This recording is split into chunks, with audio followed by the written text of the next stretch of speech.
Don't throw away old CDs. At first glance, they may look like useless trash.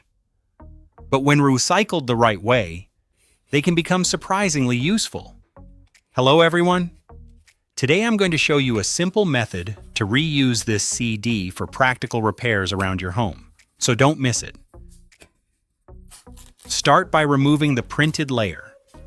Use your fingers or a small blade to peel it off. Work slowly along the surface. Once removed, you're left with a clear plastic disc. This step is important because the coating does not melt evenly and can interfere with the bonding process. Break the disc into smaller pieces. Hold it firmly and snap it into manageable fragments.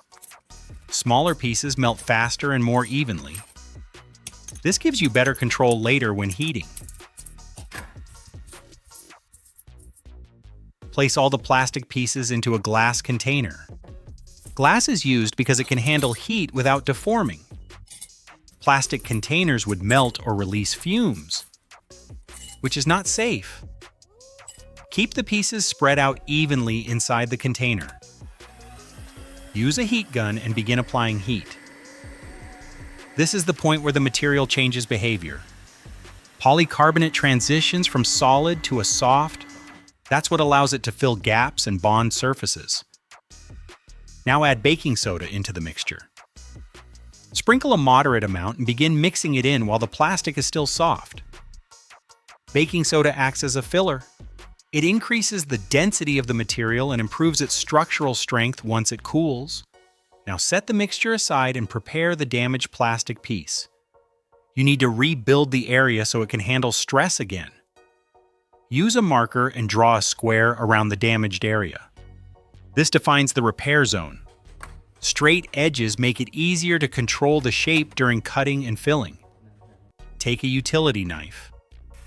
Instead of cutting directly, heat the blade first. Hold it near a heat source until it becomes warm, not glowing, just hot enough to soften plastic. Press the blade along the marked lines. The heated edge cuts smoothly through the plastic. It reduces cracking and gives you a cleaner, more controlled shape. This step is important. A clean edge allows the new material to bond better. Now prepare a reinforcing layer. Take a thin steel mesh and place it over the opening. Use the marker to trace the shape, then cut the mesh slightly larger than the hole. This extra size helps anchor it into the surrounding plastic. This mesh acts as a structural support.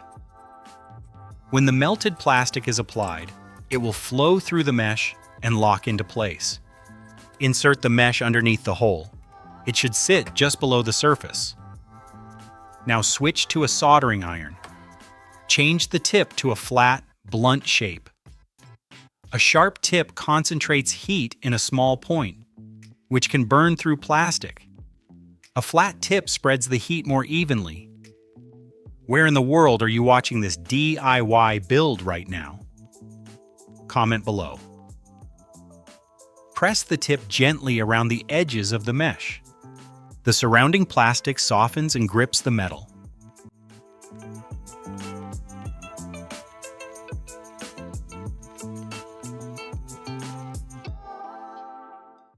Move in small steps, pressing and lifting, creating multiple bonding points. This secures the mesh in place. Now clean the surface. Take a cloth and apply a small amount of ethanol. Wipe the area around the repair. This removes grease and contaminants that could prevent bonding. Turn the piece over. Apply aluminum tape underneath the mesh.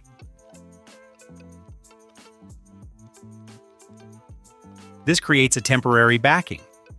It prevents the melted material from falling through during the filling process. Now return to the prepared mixture. The plastic should still be workable. Scoop a portion and place it into the hole.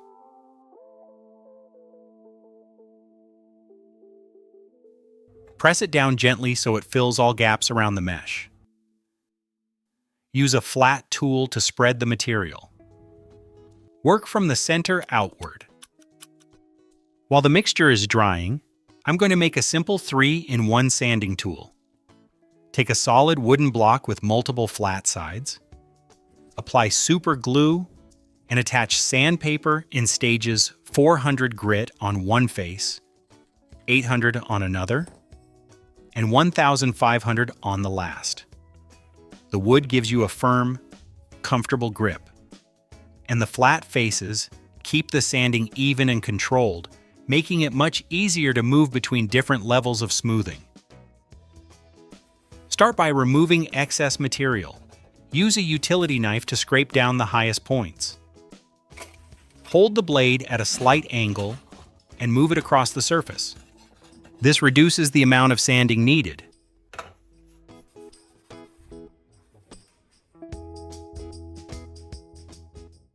Switch to the 400 grit surface. Move the block across the repaired area with steady pressure. Keep the motion consistent. This stage removes roughness and begins shaping the surface. Wipe away dust and check your progress. Now move to 800 grit. The surface starts to feel smoother. The visible scratches become finer. Continue until the transition between old and new material becomes less noticeable. Now use 1500 grit. This step refines the finish. The combination of melted polycarbonate and baking soda creates a strong composite material. The steel mesh provides internal reinforcement. Each step plays a role. The cutting prepares the edges. The mesh strengthens the structure. The mixture fills and bonds. The sanding refines. The paint finishes. The surface becomes uniform and ready for coating. Clean the area again. Make sure there is no dust left. Take the piece outside, apply an even layer of spray paint. This adds a protective layer and improves appearance. Let it dry completely. This is not just a patch. It's a rebuild. Now think about what you started with. A damaged plastic piece and an old CD. Both seemed useless. But with the right process, they become something functional again. And just like that, the job is done.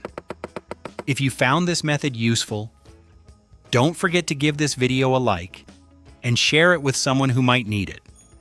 Thank you for watching, and I'll see you in the next video.